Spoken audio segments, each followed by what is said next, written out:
তামিমও বুলবুলের block লিস্টে। বিসিবির সদ্য সভাপতি আমিনুল ইসলাম বুলবুল সেটা সকলেই জানেন, তবে তার ব্লক কাহিনী হয়তো অনেকেরই অজানা।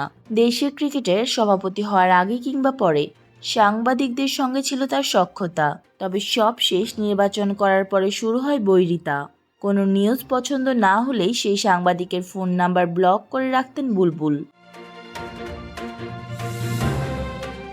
অসংখ্য সিনিয়র সাংবাদিককেও ব্লক করেছেন তিনি।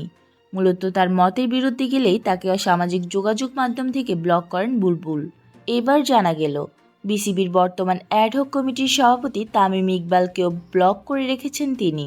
বৃহস্পতিবার বাংলাদেশের সাবেক ও বর্তমান অধিনায়কদের ক্যাপ্টেন কার্ড তুলে দেওয়া হয়। সেখানে দেওয়া বক্তব্যে তামিম জানান, এই অনুষ্ঠানের জন্য বুলবুলের সঙ্গে যোগাযোগ করার চেষ্টা করেছিলেন, তখন দেখেন তিনি ব্লক লিস্টে।